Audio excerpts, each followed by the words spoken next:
Hope, Celeste had learned, was not a warm thing.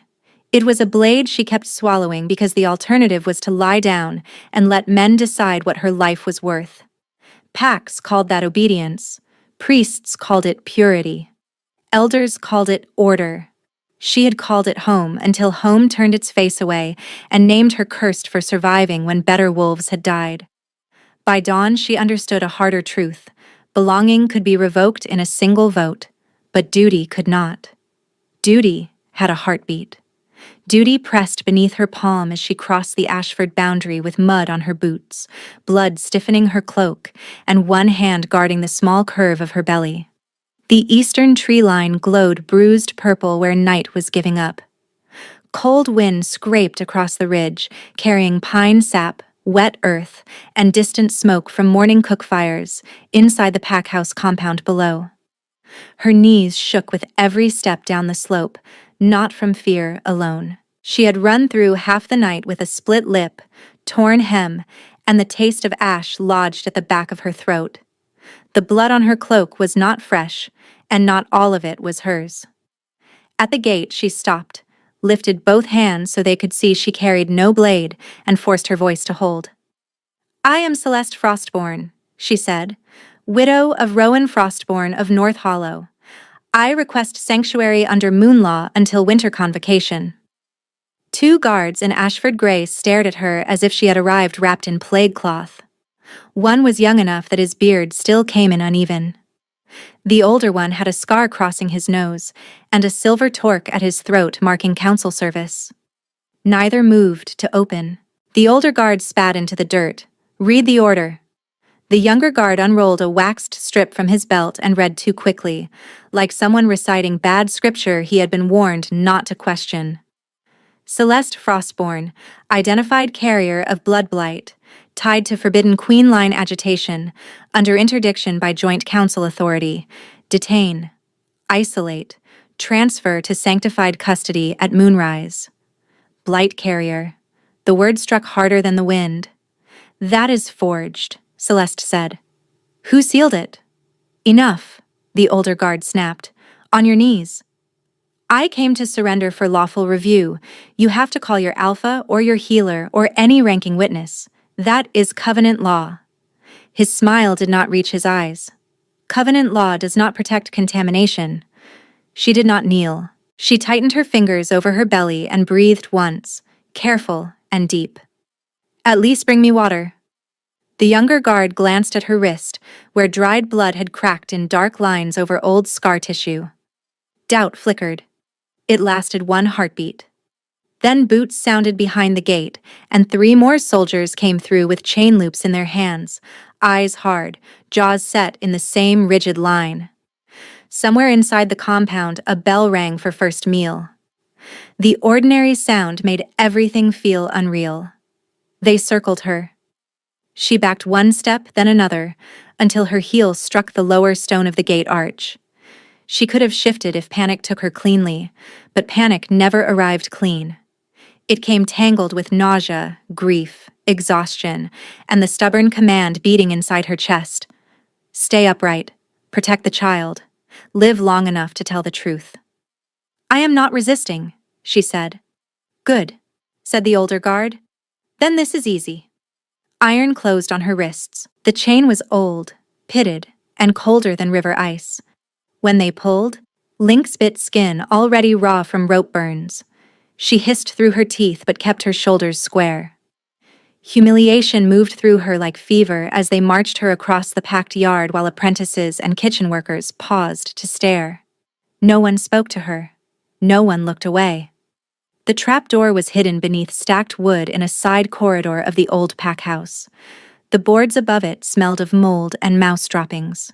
One soldier kicked the latch, hauled the door up, and sour, damp air rose from the dark below. "What is this?" Celeste asked. "Punishment cell," said the younger guard, voice thin. "Temporary." She turned her head toward him. "Temporary until what?" "Until moonrise transfer." The older guard answered for him. "If the Ashen Veil takes you, at least they'll know what to do with your kind." Her stomach rolled. She had heard of the Ashen Veil in whispers spoken near stables and extinguished fires, always followed by silence too fast to be natural. Purity cult, consecrated salt, testimony extracted by prayer and pain until it sounded like consent. "I am carrying a child," she said, each word clipped. "You will not drop me down there." The older guard leaned close enough that she smelled stale ale on his breath. "Then climb carefully." They lowered her by chain at first, boots scraping rough stone, then let go the last 3 feet. She landed badly, one knee slamming dirt, shoulder clipping wall. Dust burst up and filled her mouth with old lime and rot. Above, the square of light shrank as they dragged the door closed. Darkness swallowed her whole. For a long time she knelt where she had fallen and listened. Drips. A rat shifting behind loose brick. The distant groan of beams settling. Then the corridor sounds resumed overhead. Boots, voices, a heavy thing being dragged. Her wrists throbbed. She maneuvered onto the low pallet bolted to the wall and sat, chain fixed to an iron ring at floor level. When her breathing finally slowed, she pressed both palms over her belly and counted heartbeats until the tightness under her ribs eased. "I will not break here," she thought. "Not in this hole. Not before you are born." By mid-morning, light leaked through seams in the floorboards in thin, dirty bars, enough to see the cell's corners, a cracked basin, rust stains, chalk marks carved into stone where other prisoners had counted days. Someone had scratched a phrase near the ring bolt in jagged script. "They believe the lie if enough men repeat it." Celeste traced the letters with her eyes and tasted bitterness. 3 days earlier, North Hollow had still stood, and Rowan had still laughed with his hand spread over hers at supper, thumb absently tapping a rhythm on the table whenever he was planning. He had been patient where she was sharp, quiet where she burned, and fierce in exactly the moments that required it. At dusk that night, a runner arrived with a council summons sealed in black wax. By moonrise, men she had known since childhood were arguing in their own hall that she should be examined for contamination. Rowan stood and called them cowards. Steel flashed. She remembered the sound first, not the sight. A chair overturning, someone shouting her name, the crack of ceremonial blades against stone. She remembered Rowan staggering, blood blooming through his shirt, and still trying to reach her as 2 council wolves pinned her arms behind her back. Not all deaths were loud. His had ended in one shuddering breath against her fingers. She had not screamed then. She screamed now, silently, jaw clenched so tight pain shot into her temples. The breaking point had come less than an hour later, when Elder Varick entered the storage room where they had locked her and laid a parchment on the crate beside her. "She is carrying," he said to the 2 sentries, as if she were livestock. "Wulfric Ravencrest offers terms." Celeste went still. "What terms?" Varick did not look at her. "Safe transfer, cleansing, public mercy if you confess willingly." "Confess what?" He finally met her gaze, and there had been no shame in him. "That Rowan sold you to the Vale before his death. That he knew your line was unstable. That North Hollow acted in self-defense." She stared, waiting for the joke. None came. "You want me to stain his name so you can bargain with butchers?" "We want peace," he said, "and we want to survive the winter without Ravencrest's sanctions. Sign, and this ends quickly." She remembered tasting blood where she bit the inside of her cheek to stop shaking. "You watched him die." "I watched him choose wrong." When she refused, they bound her ankles, left her without water, and posted 2 guards outside the door. Through the slats, she heard them discussing price lists for grain tariffs as if nothing irreversible had happened. Somewhere between those practical voices, something in her settled with terrible clarity. If she stayed, she would be delivered before dawn. If she signed, Rowan would be erased and her child branded cursed before first breath. If she ran, she might die on the road, but the truth would still be hers to carry.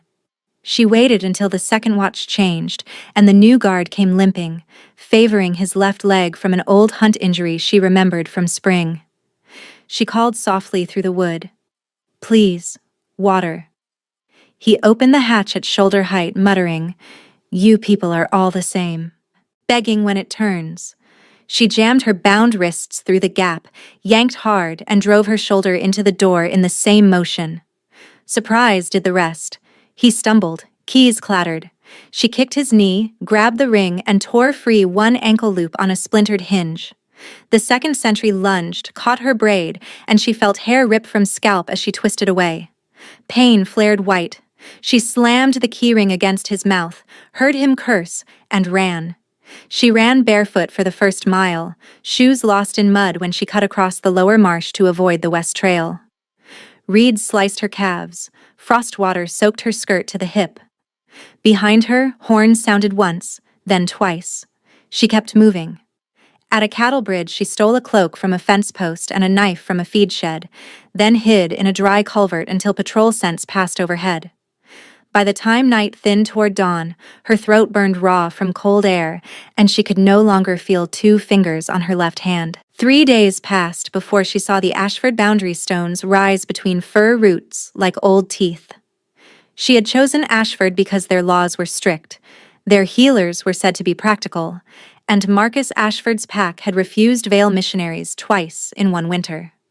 She had repeated those facts in her mind through every mile like prayer beads. Facts were better than hope. Facts did not betray. Now, in the dark under their floor, those facts felt childish. Above her, voices swelled near the trapdoor. At least 4 men. 1 woman, clipped consonants, council-trained. Moonrise transfer stands, a man said. Ravencrest sent a sealed request. She requested sanctuary, the woman answered. If we break moon law publicly, neighboring packs will challenge jurisdiction. Then we process quietly. No witnesses. She's pregnant. Which is why this must be contained. Celeste rose, chain-scraping stone, and stepped under the brightest seam of light. I can hear you, she called. If you have charges, bring them to my face. Silence dropped heavy and immediate. Then another voice, deeper, edged with restrained fury she had not heard before. Who ordered a prisoner beneath the old boards? No one answered quickly enough. Boots crossed overhead, fast and hard. Timber groaned. Someone barked, Stand down, soldier. The deep voice came again, closer now. Open it. Not your rank to demand. A crack split the floor above her, sudden as lightning striking pine. Dust rained into her hair. Celeste stumbled back, arms shielding her head. Wood screamed. Nails shrieked from beams. A second impact hit, then a third, each one a violent shock through the cell walls. Light speared down in widening blades as planks tore apart.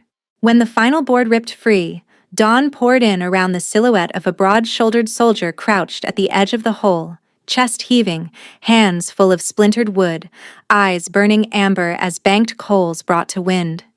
He held her gaze for one suspended beat, then swung his legs over the jagged edge and dropped into the cell as if the fall were nothing. Boots landing in the dirt with a force that shuddered through the chainring at her feet. Up close, he looked less like a guard and more like a storm forced into human shape. Tall enough that the low ceiling made him bow his head, shoulders filling the narrow space, forearms streaked with splinters where he had torn through nailed planks bare-handed. The insignia on his sleeve marked him as a mid-rank soldier, but authority rolled off him in a way cloth could not fake. Above them, faces crowded the broken opening. Council gray, kitchen aprons. 2 guards she recognized from the gate, suddenly pale. "Step away from the prisoner," the older guard barked, voice cracking on the second word. The soldier did not look up. "Name." The command hit Celeste harder than his entrance had. No contempt, no accusation, just a demand for truth. "Celeste Frostborn," she said, throat rough. "I requested sanctuary at dawn." His jaw flexed once and she caught the scent of cedar smoke and cold iron beneath the cell's damp rot. Predator scent? Pack command. Not ordinary. A woman's voice snapped from above, clipped and legal. "That woman is under interdiction pending transfer. You are out of line, soldier." He finally glanced up, and in that angle of light his irises shifted, amber deepening toward molten metal. Interdiction by whose seal? Joint Council, North Hollow and Ravencrest. The woman stepped into view at the broken edge, silver braid tight at her nape, scroll case clutched to her chest. Stand aside. His mouth curved without humor. You placed a pregnant sanctuary claimant in a punishment pit and cited Ravencrest as authority. If this reaches the Eastern Alliances, they will gut your jurisdiction in open challenge. No one answered. Dust drifted between them like ash. Celeste stayed where she was, chain taut from her wrist to the floor ring, pulse hammering. She had crossed half a region to reach this compound because Ashford was supposed to be bound by law even when mercy failed. Hearing one soldier name the same law did not calm her. It made room for a different fear, older and sharper. That hope was opening its teeth again. The young guard at the gate leaned over the hole and blurted, "Orders came at first bell from Council Chamber 3. We were told she carried blight. We were told not to let her near the healer wing." The woman rounded on him. "You were told to obey command." The soldier in the cell looked back to Celeste. His voice lowered, rough at the edges. "Can you stand without falling?" "I have been standing since Rowan was killed," she said, then hated the tremor that followed. Something passed over his face, quick and unreadable. Not pity. Anger, contained with effort. He crouched by her wrist chain. "I am going to break this. Keep your hand clear." Celeste took one involuntary step back. Iron had been put on her by men who smiled and spoke softly first.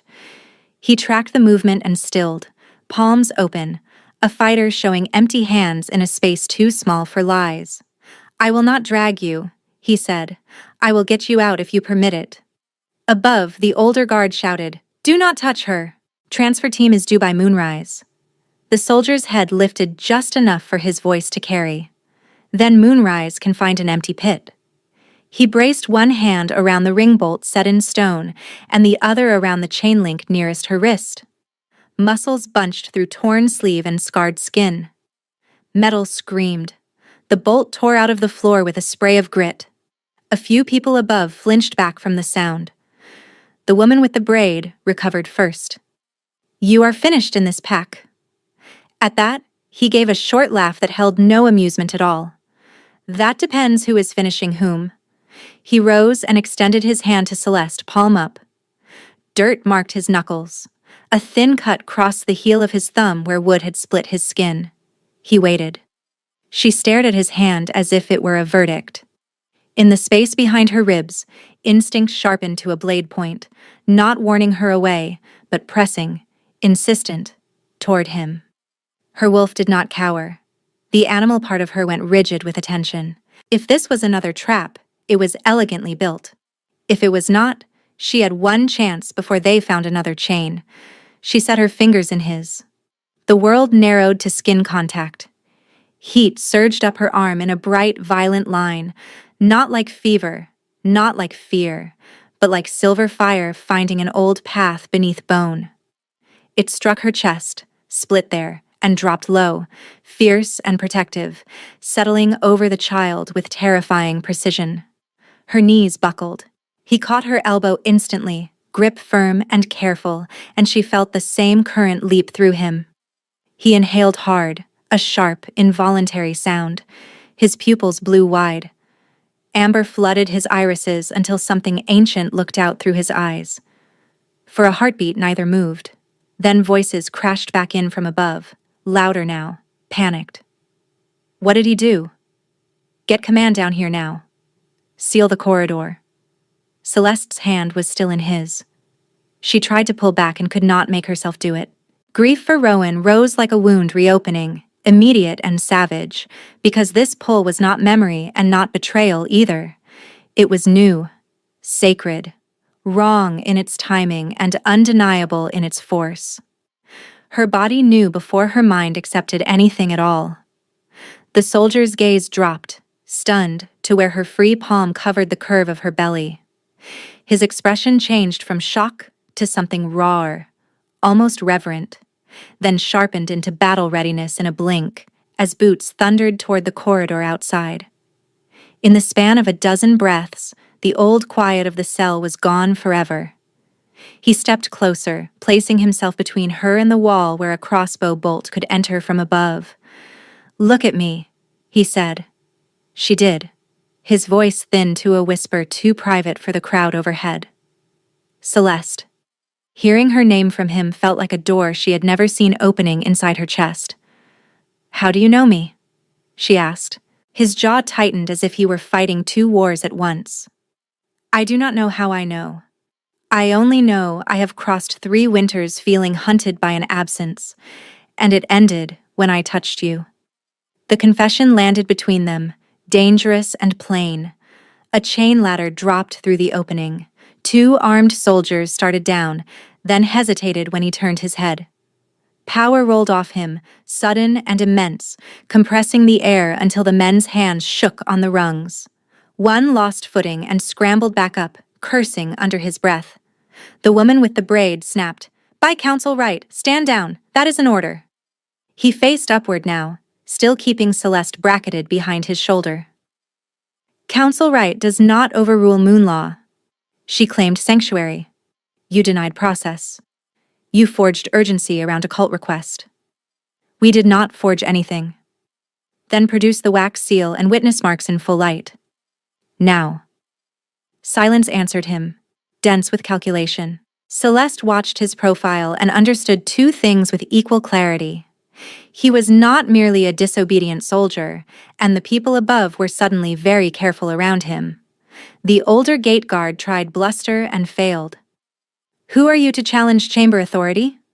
The question hung. The soldier looked back at Celeste first, as if asking something without words, then lifted his chin toward the opening. "The one who will answer for what happens next." He bent, hooked one arm behind her knees and the other around her back, and lifted her before she could argue. She made a startled sound, more anger than fear. "Put me down, I can climb." "I do not doubt it," he said. "I will not risk a fall." The chain still cuffed one wrist, links dangling, and she gripped his shoulder to steady herself as he stepped onto the first rung of the ladder. Heat from his body bled through her torn sleeve. Each movement sent another pulse through the bond, low and humming, tightening then easing like a second heartbeat aligned to hers. Halfway up, the crowd at the top shifted back in a ring, making room without being asked. The woman with the braid stood rigid near the broken boards, face drained of color now that she saw him in full light. Unease rippled outward in widening waves. No one spoke his name. He stepped onto the corridor planks with Celeste still in his arms. The packhouse smelled of cooked barley, lamp oil, wet wool, and fear. Dawn light slanted through high windows, striping dust and stunned faces. People in that hallway moved aside in a hush, watching him and pretending not to. When the braided counselor spoke, her voice had lost its earlier steel. "Soldier, we were told your unit was at the southern border." "I was," he said. "Then someone buried my mate under this floor." The word struck the corridor like thrown glass. Celeste froze against him. Mate. She should have rejected it on instinct, on loyalty, on sheer self-preservation. Instead, that low thrum in her chest answered as if it had been waiting for language. Her pulse climbed so hard she felt it in her throat. Desire and dread tangled until she could not separate them, and beneath both, a fierce, bewildering rightness kept rising. He seemed to hear it too. His gaze found hers again, and the hall, the council, the broken planks, all of it blurred at the edges. There was only the locked line between their eyes and the truth moving through it, non-trivial and absolute. Whatever came next would demand everything from both of them. Behind the counselor, a runner skidded into the corridor carrying a sealed scroll stamped in black wax. Ravencrest's mark glinted in the morning light. The amber-eyed soldier bared his teeth in a smile that promised war, then shifted Celeste higher against his chest and walked straight toward the council chamber doors. He drove his shoulder into the council chamber doors and sent them inward on a hard swing, not theatrical, just decisive, the kind of movement that ended debate before words began. Polished stone threw back the morning light in cold bands. 12 council seats curved around a central table carved with Ashford law marks, and every face at that table shifted from irritation to alarm when they saw who carried Celeste and what still hung from her cuffed wrist. The braided counselor reached the center first, scroll lifted like a shield. "Put her down and return to your post." He set Celeste on her feet with care, one hand steady at her elbow until she found balance. Then he took the black wax scroll from the runner without asking, snapped the seal, and scanned the lines. The muscles in his jaw tightened. "Forgery layered over extortion," he said.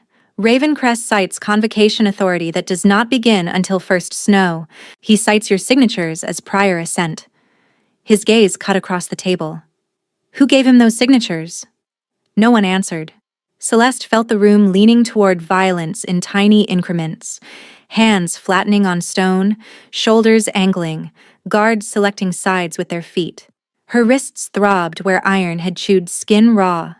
The bond between her and the soldier burned low and constant, unnerving because it did not fade when she willed it to. A senior elder with ash-white hair spoke without looking at her. "The claimant will be isolated pending purity examination." "She has already been isolated," the soldier said. "In a punishment pit, in violation of sanctuary code." "You are overstepping." "I am correcting." The elder's mouth thinned. "Your concern is noted, soldier. Leave." He did not move. "Call healer Tamsin, bring neutral witnesses. Raker chain injuries, dehydration, and unlawful confinement." He dropped the forged scroll on the table. "Then decide if you want this read aloud in the courtyard." That landed. A murmur ran the arc of seats. Public scandal frightened councils more than blades. 2 guards approached Celeste from either side. Instinct told her to brace for another seizure, another pair of efficient hands reducing her to cargo. The soldier shifted one pace, enough to block them both. "Do not touch her, unless she consents," he said. Consent. In that room, from that mouth, the word felt almost unreal. Healer Tamsin arrived breathless with a satchel, and a glare sharp enough to cut leather. She took one look at Celeste's wrists and hissed through her teeth. "Who did this?" The braided counselor started to answer. Tamsin silenced her with a raised palm. "Not a legal question, a medical one." The soldier turned to Celeste, voice lowered so only she heard. "There is a room behind the old records vault. Quiet, locked from inside. Will you come there with me and Tamsin, or stay in open chamber under watch?" He could have decided for her. The room expected him to. Instead, he waited, broad and dangerous and impossibly patient, as if her answer carried equal weight to his own. "I choose the quiet room," she said. He nodded once. "Your choice stands." The chamber erupted in objections, jurisdiction, procedure, tradition. He ignored all of it, collected the dangling chain so it would not strike her legs, and walked with her through a side passage of narrow stone and dim lamps where the noise blurred into distance. The hidden healer chamber had once been a storage crypt. Shelves now held folded linens, dried herbs, and jars labeled in Tamsin's severe hand. A single brazier warmed the room. Marcus closed the door and slid the inner bolt. Tamsin set down her satchel, checked Celeste's pulse, checked the child's rhythm with 2 cool fingers and a listening cone, and gave a short grunt that sounded like approval. "Alive. Stubborn. Both of you." She looked up at the soldier. "Heat water. Clean basin." He obeyed without a flicker of pride or offense. When Tamsin departed to gather salve, the chamber went quiet except for the small breath of coals. Celeste sat on the edge of a cot, palms flat on rough wool. He knelt before her with a basin between his knees and broke the cufflink with a twist of his hands that should not have been physically possible. Metal clinked to stone. He did not touch her skin until he asked, "May I?" She swallowed. "For what?" "To clean the cuts. Nothing else." A memory flashed bright and jagged. Men in North Hollow smiling while they tied her down. She hated that the memory still had power. Hated more that this man noticed and waited anyway. "You may clean them," she said. He dipped a cloth, then paused and spread his fingers over the water. Heat rolled from his palm. Steam curled up in thin ribbons until the basin held warmth instead of winter cold. Her surprise escaped before she could mask it. "You can do that?" "A little." The corner of his mouth moved, almost a smile, gone in an instant. "Useful on border watches." He cleaned each abrasion as if the work required ceremony, slow enough that she could pull back if she wanted. "This will sting." A beat later. "Pressure here." Another beat. "Tell me if it is too much." His voice stayed low, controlled, but tension threaded through every line of him. His wolf was close to the surface. She felt it in the air, in the way his shoulders held ready for impact that might come through the door. A shout sounded far down the corridor. Then boots. Celeste's breath shortened before reason could intervene. He heard it, set the cloth aside, and shifted so his body sat between her and the door while keeping his hands visible. "No one enters unless you approve," he said. "No one cages you again. Not while I stand." The promise was simple. It struck deeper than dramatic vows could have. Inside her, thoughts came hard and immediate, as if spoken against her ear. This is the dangerous part. This is where relief imitates safety. Do not confuse kindness with permanence. Do not give him the parts of you that still belong to grief. And yet he asks before he touches. He listens when I choose. He does not use my weakness as leverage. I am so tired of being measured for usefulness, for purity, for obedience. I want 1 hour where I am treated like a person and not a prophecy. She exhaled slowly and let her shoulders drop.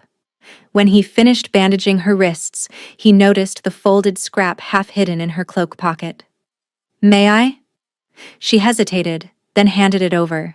A baby blanket no bigger than 2 joined hands, pale wool now torn at one corner, embroidered with crooked frost leaf patterns Rowan had laughed over while pretending to critique her stitches.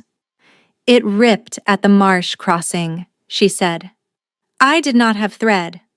Marcus lifted the blanket as if it might bruise. "I have thread."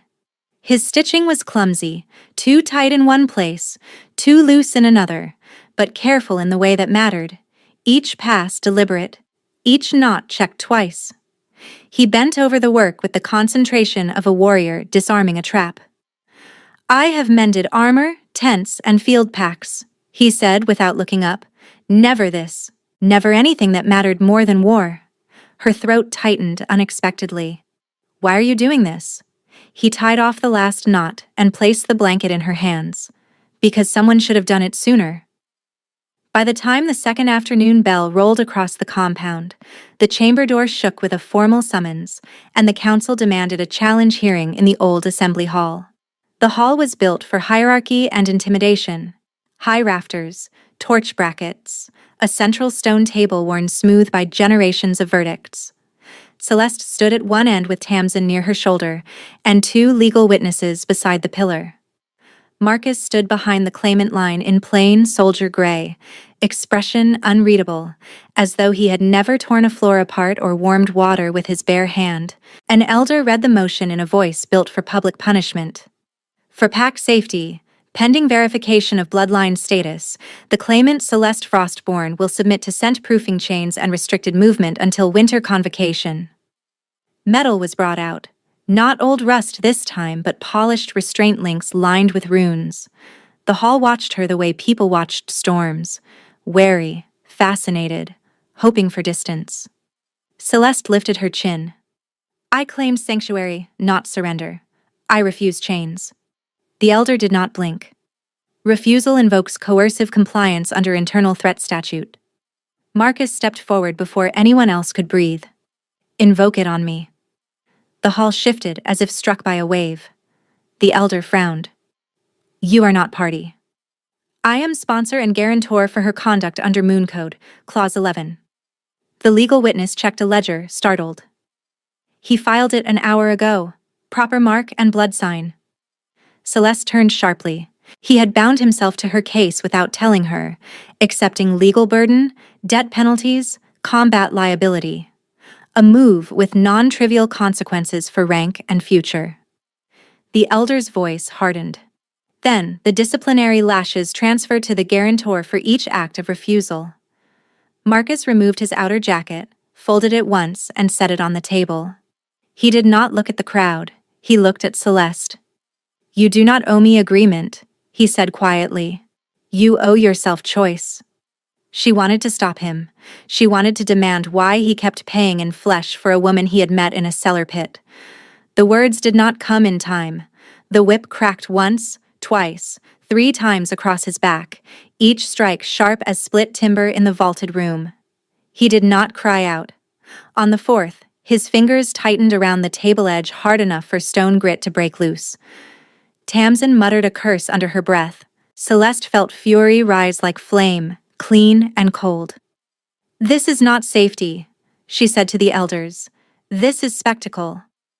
A younger guard assigned to chain duty stepped toward her with forced neutrality and reached out, palm flattening toward the curve of her belly. Protocol verification for prophecy mark. Marcus moved.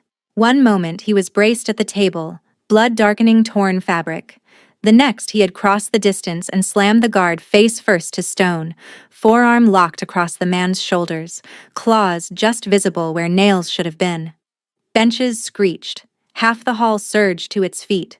Then his control snapped wider, and the hall drowned in alpha pressure so immense it buckled knees.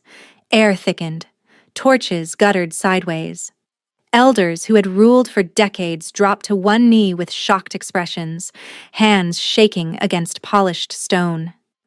Even the lashmaster staggered back, whip lowered, breath ragged. Marcus's eyes burned amber so bright they looked lit from within. His voice carried without shouting. "No hand touches her body without her spoken consent." Silence answered him, stunned and absolute. The pinned guard gasped.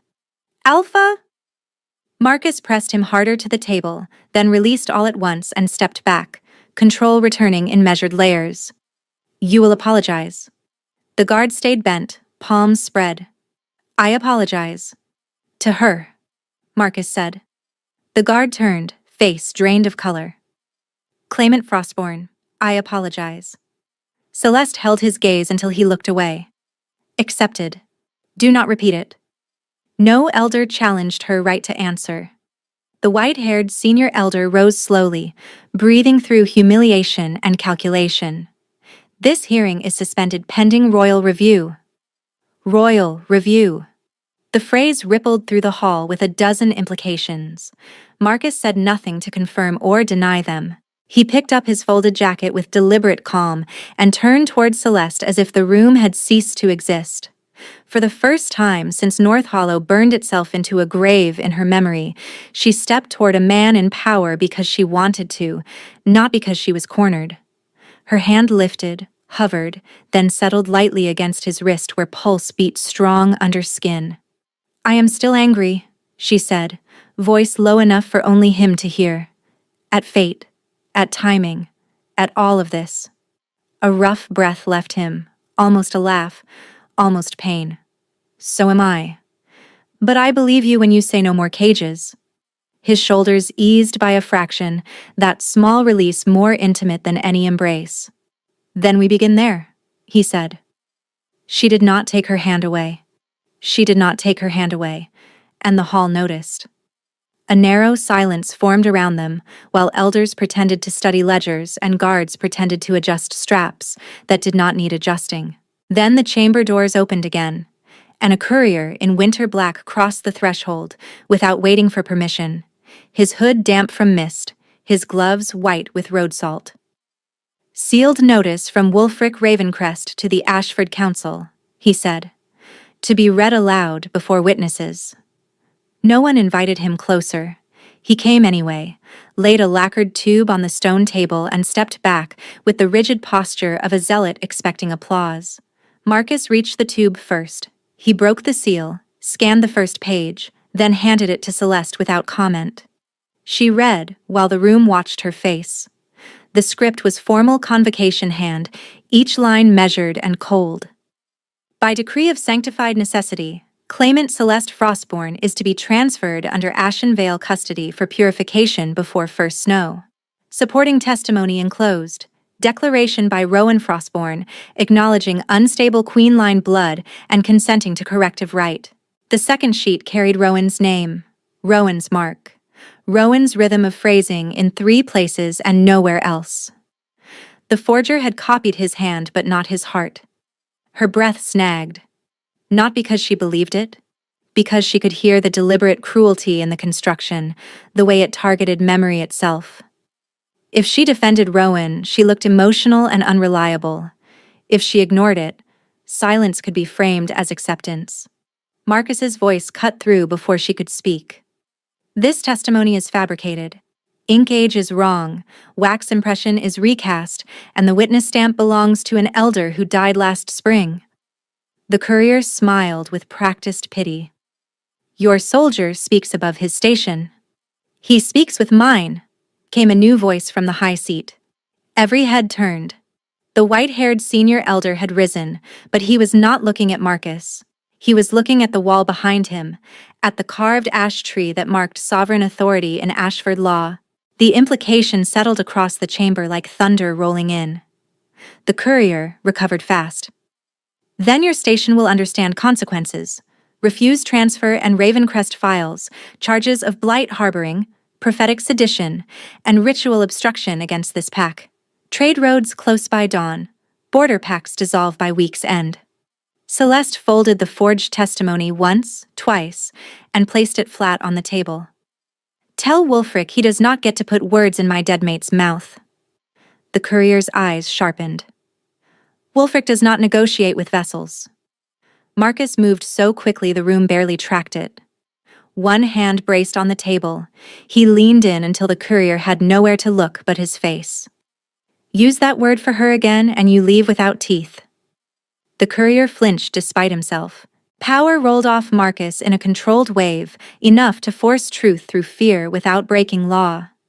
Who wrote the confession? I carry messages, the courier said through clenched jaw. I do not read prayers. Marcus pressed harder. Who wrote it? Elder Varric of North Hollow drafted. Wulfric approved. 3 copies sent. 1 to you. 1 to Eastern Councils. 1 to the Convocation Archive. That admission changed the room. Not outrage first. Calculation. The elders knew what archive placement meant. If planted early, a lie could become precedent before anyone challenged it. Marcus released him. You will remain under guard. I am protected by messenger accord. Not when you deliver forged testimony designed to trigger interpack war. The courier opened his mouth, closed it, and chose silence. 2 Ashford sentries escorted him out. When the doors shut, the senior elder looked at Celeste with something like shame worn over old caution. If this reaches convocation uncontested, Ravencrest can petition ceremonial custody before any defense is heard. He wants her at the altar, Marcus said, publicly chained, publicly condemned. Then he names us collaborators for resisting his correction rights. Tamsin's expression hardened. He kills her and calls it doctrine. Celeste stood very still while their words arranged themselves into a shape she had feared but not fully named. It was never only about her blood. Wulfric wanted theater. He wanted a corpse, a doctrine, and a war he could sanctify from a safe distance. Marcus turned toward the council table. Seal every outgoing record room. Send copies of this forgery to allied packs with a request for independent ink dating. I want legal review from 3 external houses before sunset. The senior elder hesitated. That is a royal protocol order. Marcus met his gaze, then treated it as one. By the time the sun slid lower behind the western wall, Ashford had split cleanly into camps that no longer bothered to hide themselves. In the lower yard, older soldiers tightened gate rotations and checked armory locks in silence. In the upper galleries, council aides whispered over copied documents, comparing seal ridges by lamplight. In kitchen corridors, Apprentices repeated the same rumor in 6 different versions, each one ending with Celeste as contagion or catalyst. In the healer chamber, Tamsin set out salves for Marcus's back and left with a pointed look that said, "Both behave and do not bleed on my floor." The door closed. Quiet settled. Marcus sat on a low stool with his shirt folded beside him, lash marks crossing broad muscle in red-black lines that made Celeste's stomach knot. He did not ask for help. He only passed her the salve jar and waited. She dipped her fingers and touched the first welt. He inhaled sharply but stayed still. "Too much pressure?" she asked. "Not from you." The answer landed between them, intimate and dangerous. She worked in slow strokes, tracing heat into damaged skin while the bond thrummed. Not frantic now, steadier, like 2 drums finding one cadence in the dark. She hated that comfort could coexist with grief, hated that her body recognized him as shelter, while another part of her still turned toward Rowan's memory like a hand toward old flame. Inside her, thought moved in a raw, present tense current. I am not faithless for surviving. I am not disloyal for feeling this. Love does not erase what came before, but fear can erase what comes next if I let it. He keeps asking, keeps waiting, keeps giving me choices in rooms built to strip them away. If I step closer, I might lose him. If I step back, I lose myself. She spread salve over the last mark and wiped her hands on linen. You should be resting, not drafting legal challenges. So should you. I sleep when I can stop hearing chains. His shoulders tightened at that, then eased. He rose, turned, and faced her fully, close enough that she felt his breath warm her temple. I sent 3 external contacts an hour ago, he said. 1 to Eastern legal houses with seal rubbings, 1 to North Hollow archives asking for Rowan's authenticated hand samples, 1 to Border Command with names from the courier. Outcomes? The first writer returned already. Eastern houses accepted review and froze immediate transfer claims until they publish findings. A faint edge of relief crossed his face. The second returned with a burned satchel and 1 page intact. Varick's clerk ledger. Payment columns tied to Ravencrest granaries. His voice dropped. The third writer did not come back before dusk. Celeste absorbed that in silence. 1 contact confirmed, 1 partially confirmed, 1 missing. No room left for optimism masquerading as strategy. Outside, bells marked evening watch. Torches bloomed along the courtyard wall, light shaking in the wind. Marcus took her wrist carefully, thumb brushing the bandage. There is 1 more detail. Distinctive and wrong. The courier's gloves were dusted with consecrated salt mixed with ground ash leaf. Ritual medium, she said. Used to suppress scent trails and disrupt ward lines. He nodded. Why would a messenger carry enough to breach inner wards unless someone planned to use it tonight? A hard knock struck the chamber door. 3 quick taps. Pause. 2 taps. Ashford's signal for internal guard. Marcus opened. Captain Brand stood there, face set. South Archive Ward failed, Brand said. Not from impact, from inside. We found salt lines under the threshold and 2 council scribes unconscious. Also, the detained courier is gone. Marcus cursed under his breath and reached for his shirt. Lock down all interior stairwells. Already ordered. There is more. Brand glanced once at Celeste, then back. A truce party waits at the outer gate. Wulfric Ravencrest in person, requesting entry under convocation pre-audit rights. Celeste felt cold run straight through her despite the brazier heat. Marcus's gaze went feral for a heartbeat, then sharpened into command. He stays outside. Brand did not move. Council is split. 3 elders argue he must be received to avoid diplomatic breach. Diplomatic breach is preferable to ritual abduction. I agree, Brand said. They are voting anyway. Marcus grabbed his jacket and turned to Celeste. You come with me. No, she said, surprising them both with the steel in her tone. If he wants theater, he wants me visible. I will not stand in that courtyard while he performs innocence. Before Marcus could answer, another tremor moved through the floor, subtle but unmistakable, like a heavy gate dropping into place below them. Bran's head snapped toward the corridor. That came from understructure. The old cells, Celeste thought immediately. The pit. The tunnels no one used because everyone preferred to forget they existed. A horn blasted once from the lower yard, then choked off mid-note. Marcus was already moving. Bran, seal upper halls and pull non-combatants to West Wing. Tamsin gets priority escort. Bran sprinted. Marcus caught Celeste's shoulders, eyes locked on hers. I need you in the vault room, bolted inside, now. No. Celeste, you said choice. Her pulse pounded so hard she heard it.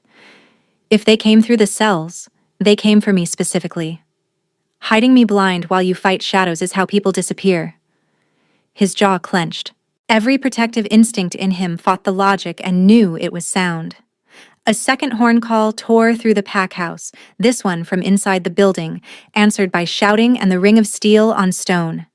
Then a voice echoed down the corridor, amplified by tunnel acoustics and fanatical certainty. By sanctified writ of the Ashen Veil, surrender the vessel and be absolved. Marcus bared his teeth. They are in the walls.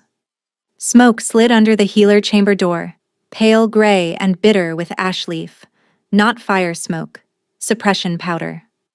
Celeste yanked a wet cloth from the basin and tied it over her nose, then pressed another into Marcus's hand. Lower passage, she said through fabric. If they are driving us from air, they want us funneled. He nodded once. Stay on my left. Do not break line. They stepped into the corridor together as lamps flickered and alarms collided.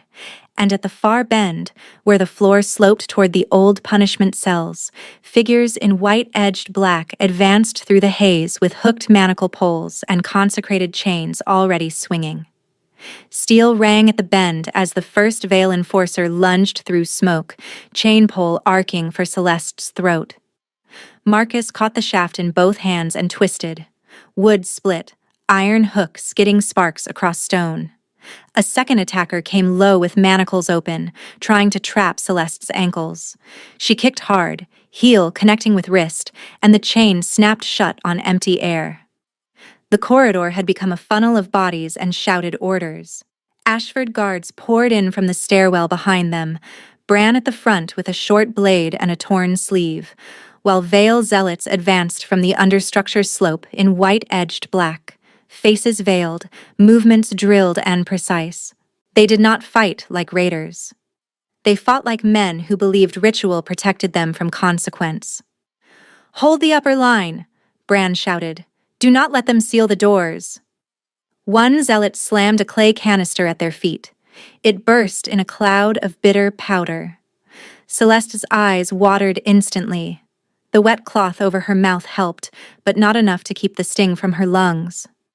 Marcus shifted in front of her, one arm sweeping back to keep her tight to his left side as he drove forward with brutal efficiency, shoulder, elbow, open hand strikes that broke formations instead of bones.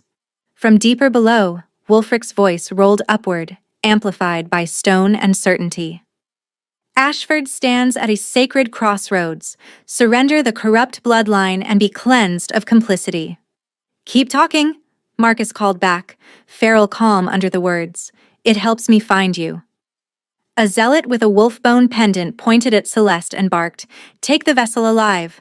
3 chains flew at once. Marcus swatted 2 aside, but the third snagged Celeste's bandaged wrist and cinched tight. The yank dragged her 2 steps down the sloped passage. She slammed into the wall, pain flaring up her arm. Marcus roared, a sound too deep for human throat, and surged after her.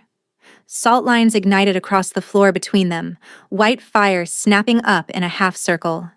He hit it anyway and staggered, aura colliding with consecrated wards in a shower of bright cracks. The zealots used the opening. 2 poles crossed against his chest, forcing him back 1 pace then another, while 4 more pulled Celeste downhill through smoke. Marcus! She shouted. His eyes locked on hers through the haze, amber bled bright in his irises, and command thundered off him hard enough to shake dust from the rafters. 2 zealots dropped to a knee.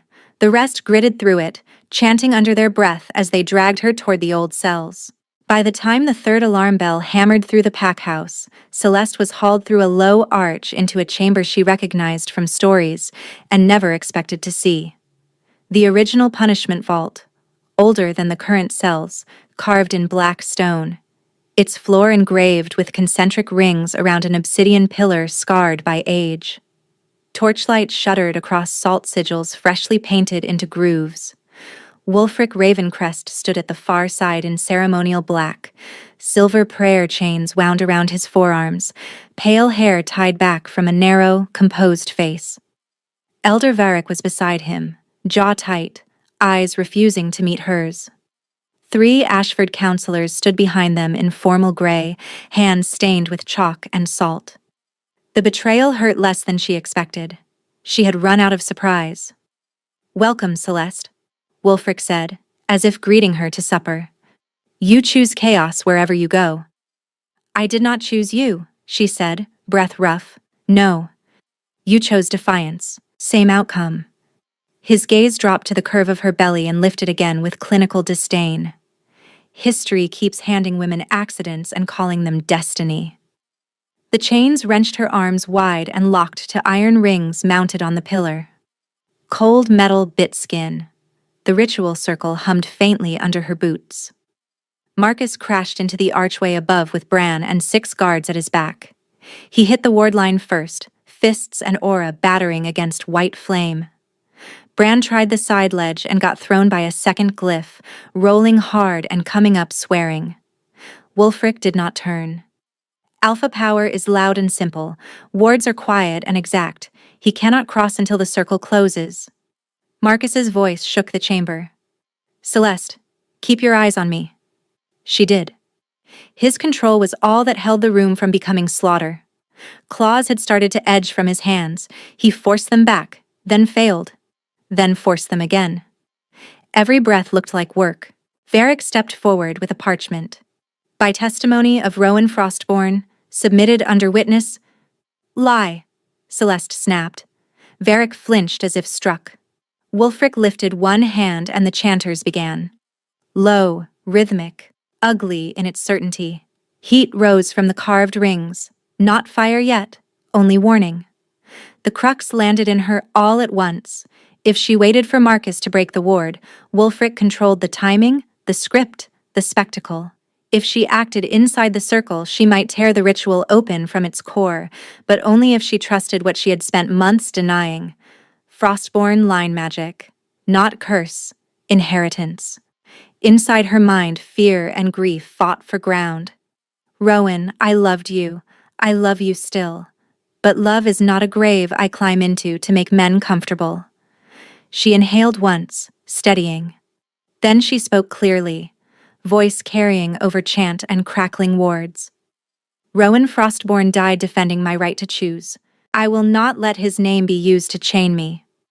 Wulfric's smile thinned. "Chain her mouth." A zealot reached for her. Celeste drove her head forward and slammed her brow into his nose.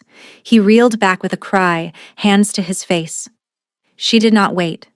She twisted her cuffed wrists, ignoring the scrape of iron, and struck both chains against the obsidian pillar as hard as she could. Once, twice, nothing. The third strike split skin across her knuckles.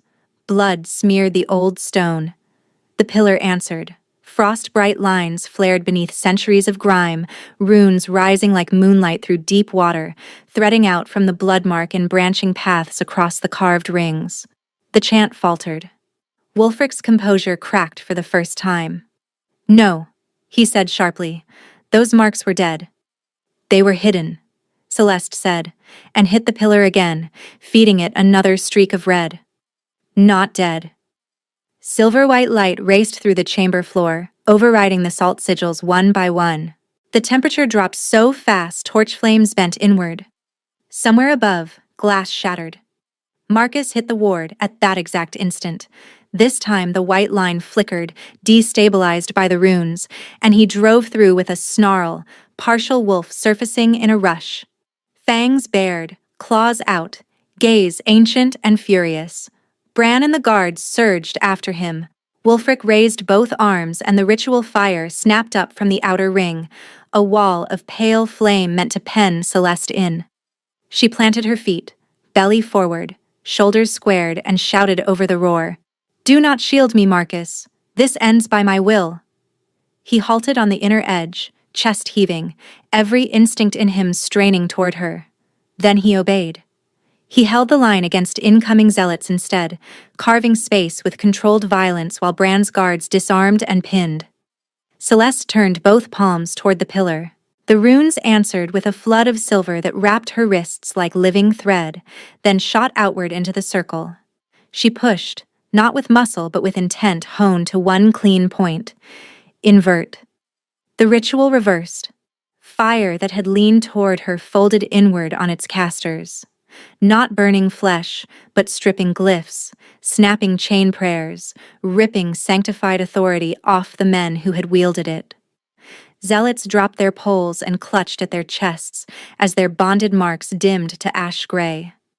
Varric collapsed to both knees, gagging, his voice gone to a rasp. Wulfric snarled and drew a consecrated blade from his sleeve, thin as a vow and bright with etched scripture. He lunged through the failing ring straight for Celeste. Marcus moved with him, but Celeste moved first. She caught Wulfric's wrist in both hands. The impact jarred her shoulders. He drove forward, teeth bared, trying to force the blade down. Silver light poured up her arms, rune bright and steady. His eyes widened.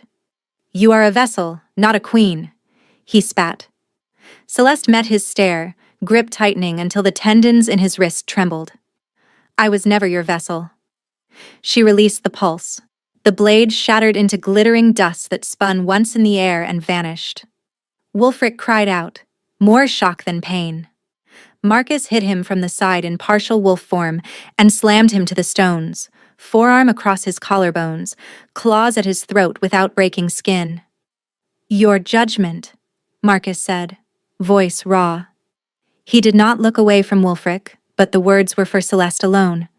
She stepped down from the pillar, chains falling from her wrists as the runes unlocked. The chamber had gone eerily quiet except for ragged breathing and the clatter of dropped restraints. She stood over Wulfric, lifted her right hand where silver still burned along her palm, and pressed it flat to his chest. He tried to snarl another prayer. No sound came. "By witness of Pack and Moon," Celeste said, each word precise, "I sever every stolen bond you hold through coercion, forgery, and ritual abuse. You keep your life. You lose your claim." Light sank into him like a seal pressed into wax. His aura collapsed. The pressure he had carried like a cloak winked out. Around the chamber, zealots felt it and froze, faces draining as their chosen purifier became only a man pinned on cold stone, shaking. Bran stepped forward first. By Ashford law and allied code, Wulfric Ravencrest is confined pending convocation trial. All Vale operatives disarm now. One by one, weapons hit the floor. At the archway, a mud-streaked rider stumbled in under guard, chest heaving, cloak torn at the shoulder. Marcus glanced up, recognition flashing. The missing third contact. The rider saluted with a shaking hand. "Border Command received your report. Reinforcements at the East Gate. I brought witness writs and chain of custody seals. Eastern legal houses have logged the forgery and the ledger under public review." Thread by thread, the trap finished unraveling. Marcus hauled Wulfric upright and shoved him toward Bran's waiting irons. "No private cells," he said. "Transparent confinement, rotating witnesses." Celeste looked at Varric, still kneeling, voice stripped and eyes wet with something too late to matter. She felt no triumph, only a hard, clean absence where fear had lived. The runes dimmed, smoke thinned. Above them, boots thundered as Ashford secured the last corridors. Marcus came to her then, stopping one breath away, blood at his knuckles, torn shirt hanging open, gaze searching her face for permission even now. She nodded once.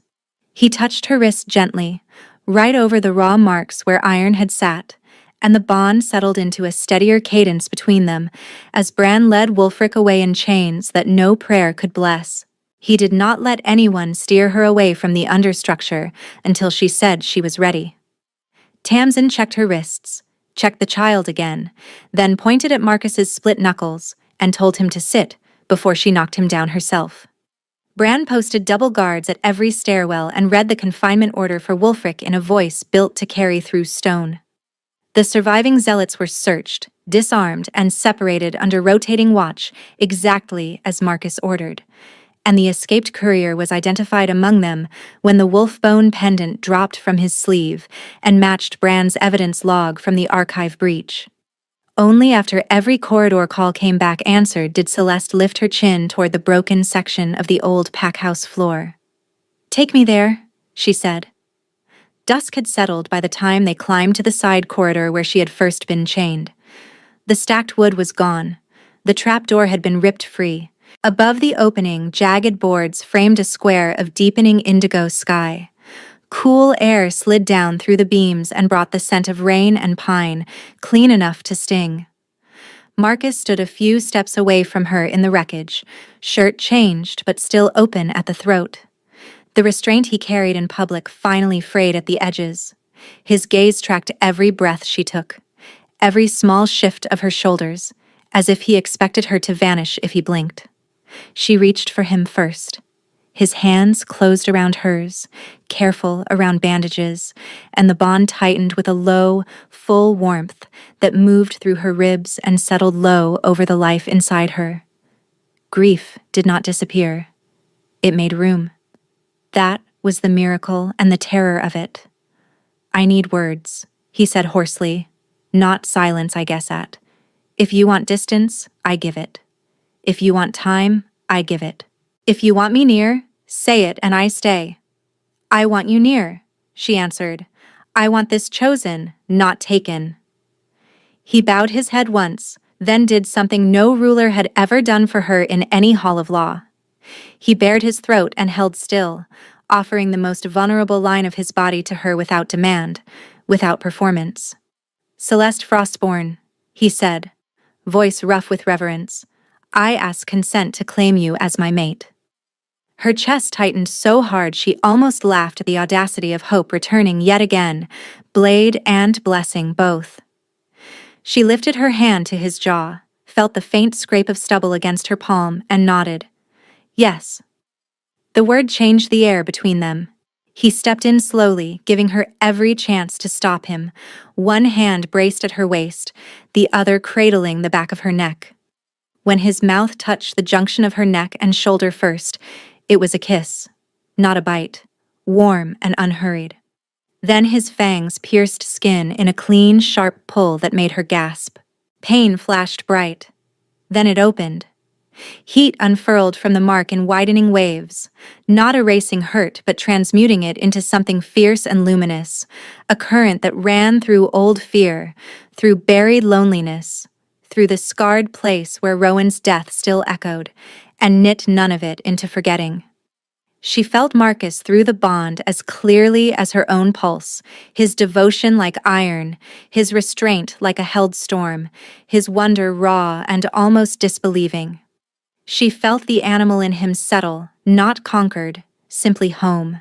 He drew back with blood on his lower lip, pupils wide, breath unsteady. "Mine," he whispered, as if the word were a prayer he was afraid to break. She caught his face in both hands, smiling through tears she did not hide. "Yours," she said, and then, with deliberate clarity, "Mate." His shuddering exhale answered like a vow. She did not wait for him to ask the second time. She slid one hand to the nape of his neck and guided him down until his throat was within reach, then bared her own teeth and bit.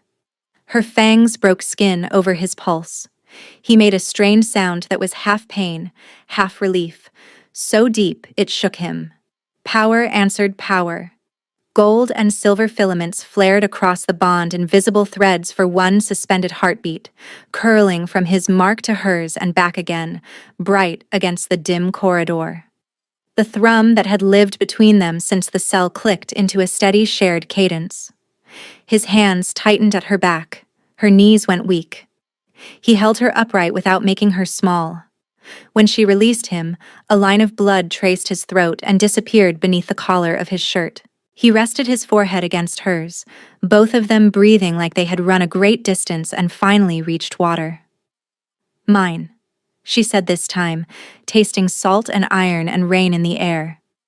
"Yours," he answered immediately. "Mate." They stayed like that, wrapped around each other under the broken floor where she had once counted breaths to keep from breaking, until the old terror in her body began to loosen for good. She touched the splintered edge of the opening and gave him a wet, crooked smile. "You tore up an entire floor to meet me." He huffed a short laugh against her temple. "Not my most subtle entrance. Effective, though. Noted for future diplomacy." By dawn the next morning, the full assembly had filled the great hall. Allied observers stood along the outer arc with legal tablets open. Bran delivered chain of custody logs for the forged scroll, the recast black wax, the salt ash leaf mixture, and the payment ledger recovered from Varric's clerk's satchel. The mud-streaked rider who had returned during the battle read the border report aloud under oath, and the Eastern legal house's sealed findings were opened in public. The confession in Rowan's name was fraudulent, the witness stamp copied from a dead elder, the archive insertion coordinated. The braided counselor, pale but steady, stepped forward when called. She admitted she had signed emergency intake under coercive threat to her son's trade caravan and had delayed transfer orders where she could, though never enough. She did not ask forgiveness. She asked for sentence and accepted censure, restitution, and removal from judicial vote for 1 year. Varric confessed to drafting the false testimony in exchange for grain guarantees from Ravencrest and lost his rank, lands, and speaking rights at convocation. Wulfric, still voiceless from Celeste's judgment, stood in transparent confinement before witnesses from 6 packs, while his cult network was dismantled cell by cell under shared jurisdiction. Then Marcus crossed to the Sovereign Mark, shed the last pretense of soldier anonymity, and claimed his station in full. "I am Marcus Ashford," he said, carrying to every beam in the hall, Alpha King by blood, by trial, and by the consent of the allied packs. "I concealed my crown while internal corruption was traced. That concealment ends now." He turned to Celeste and held out his hand. She walked to him as an equal, not a rescued prisoner, and he spoke the words that redrew law in front of every witness. Celeste Frostborn ended the Ashen Veil's right with her own will, preserved allied peace, and exposed the fraud used to weaponize prophecy bloodlines. "I name her High Luna Regent of the United Territories, with full cosign authority over sanctuary, succession, and tribunal reform." The hall bowed. Not all at once, but all. By the second week of spring, workers had dismantled the old punishment cells down to foundation stone. Celeste kept one wall intact, the carved line she had read in darkness, "They believe the lie if enough men repeat it." Beneath it, she ordered a second inscription in new stone, "Names restored in truth." The chamber became a healing archive where testimony from the silenced was recorded, witnessed, and sealed beyond tampering. On the night of first full moon after thaw, torches ringed the ancient stone circle above Ashford Valley. Allied packs gathered in formal colors. Tamsin stood at Celeste's side with unapologetic pride. Bran kept watch at the perimeter, relaxed for once. The young gate guard who had first read the forged order carried the sanctuary charter forward with both hands and did not tremble. Celeste wore silver woven with frost leaf thread. Marcus wore dark ceremonial leather and no crown until she placed one half of the paired circlet on his head and he placed the other on hers. Their daughter slept between them in a fur-lined sling, tiny fist curled against Celeste's chest, breathing evenly beneath moonlight. They spoke vows without flourish, clear enough for every witness. "No more cages," Marcus said. "No more running," Celeste answered. "Only us," they said together, and sealed it with joined hands over their child. The valley wind moved through the pines like a long exhale. No chants, no chains. Just wolves, moonlight, law remade, and a kingdom beginning again with tenderness hard won and fiercely kept.